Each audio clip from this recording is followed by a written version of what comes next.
দীপিকা। হ্যাঁ, হরে বলুন। কৃষ্ণ প্রভুজি বলছেন শোনান। প্রভুজি আমি মানে পুরাটা তো করি নাই এতদিন সবকিছু করি নাই কিন্তু আমার এটা আজকে এটা ভালো লাগছে যে অ্যাকচুয়ালি এটা আমার মনের ভিতরে হিরণ্যকশিপু আছে, তাই জন্য আমার কৃষ্ণের প্রতি মন যায় না বা কৃষ্ণ ভক্তের প্রতি মন যায় না। তো আজকে বুঝলাম যে আমার আনকন্ট্রোল সেন্সেস এর জন্য মানে হইতেছে না। তো আর আমরা মেটেরিয়াল এডিক্টেড আছি মেটেরিয়াল লাইফে, আর একটাই মানে কি বলবো একটাই সুখ ভোগ করতেছি জন্মে জন্মে, তাই জন্য মানে করতে পারতেছি না।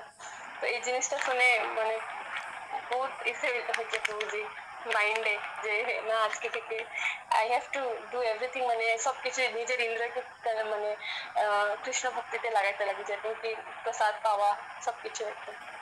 অনেক ধন্যবাদ হরে দীপিকা কৃষ্ণ। মাতাজিকে, অনেক ধন্যবাদ। খুব সুন্দর।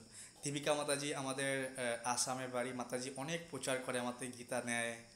উনি ওনার বন্ধু বান্ধব আত্মীয় স্বজনদের মধ্যে ভগবত গীতা নিয়ে নিয়ে প্রচার করে। ইংলিশ গীতা ভক্তদের মধ্যে শিক্ষিত শিক্ষিত ছেলে মেয়েদের মধ্যে ইংলিশ গীতা প্রচার করে। সবাই তাই কৃপা আশীর্বাদ করবেন যেন মাতাজি। মাতাজি রেলে চাকরি করে, তার সঙ্গে সঙ্গে উনি প্রচারও করে, এবং খুব প্রচার মুভমেন্ট, খুব উৎসাহ আছে মাতাজি থেকে। ভালো লাগে যে না, প্রভুপাদের সৈনিক। ধন্যবাদ দীপিকা মাতাজি। বৃতিকা মাতাজি বলেন। হরে কৃষ্ণ বাবু প্রণাম নেবেন। খুব শুনতে পাচ্ছেন আমার কথা? হ্যাঁ হ্যাঁ, শুনতে পাচ্ছি, ও শুনতে পাচ্ছি। প্রহ্লাদ মহারাজের যে জিনিসগুলো আমার বেশি হয়েছে, যে কিছু কিছু কথা জিনিস মানে উনি বলছেন যে সংসারের মানুষ অসৎ জিনিসটাকে আমরা গ্রহণ করছি বলে আজকে আমরা গৃহ অন্ধকূপে মানে পতিত হচ্ছি, আমাদের ভালো কিছু হচ্ছে না, আমরা তত আসক্তির মধ্যে পড়ে যাচ্ছি। ওই জন্য উনি আমাদের একটাই পথ দেখিয়েছেন, যেটা বলছে হরির আশ্রয় নাও। বাইরে গিয়ে উনি বলছেন বনং গতজাত হরি আশ্রয়, মানে আমাদের এখন বাড়িতে বসে আমাদের অনেক সুযোগ সুবিধা আছে, আর প্রহ্লাদের থেকেও আমরা অনেক ভালো কন্ডিশনে থাকি। প্রহ্লাদের মতো এরকম খারাপ কন্ডিশনে আমরা কেউ নেই। আর সব থেকে ভালো জিনিস উনি ভক্তি করেন নববিধা ভক্তি, যেটা নটা লক্ষণ বলেছেন উনি, নটা উপায়। শ্রবণ কীর্তন, কীর্তন আর হচ্ছে স্মরণ, পাদসেবন, অর্চন, বন্দন, আর হচ্ছে দাস্য সক্ষ আত্ম নিবেদন নিবেদনম।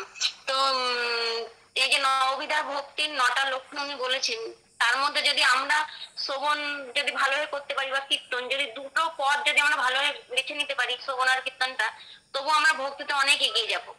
যে নববিধা ভক্তি যে উনি লক্ষণটা বলেছেন, তো এটা মানে বেশি ভালো লেগেছে আমার, যে উনি ভক্তি করার যে উপায়টা বলে দিয়েছেন। আর দ্বিতীয়ত আরেকটা যেটা বলেছেন যে আমাদের নিজেদের প্রচেষ্টায় বা কারোর বলাতে আমরা কখনো মানে আমাদের যে যে ভোগের বিলাসিতা মন, এটা কখনো ঠিক হবে না। আমাদের ঠিক হবে তখনই যখন আমরা বিষ্ণুর যারা শুদ্ধ ভক্ত তাদের চরণে আশ্রয় নেব, তাদের সেবা করব, তাদের চরণ ধুলিতে যখন আমরা মাথায় নেব, তখনই আমরা এই মানে ভক্তিটা লাভ করতে পারবো। এছাড়া নিজেদের চেষ্টাতে বা কারোর কোনো বলাতে আমাদের কোনো কিছু হবে না। তো ভক্তের সেবা, ভগবানের ভক্তের সেবাটা করতে হবে, এটা একটা মেন।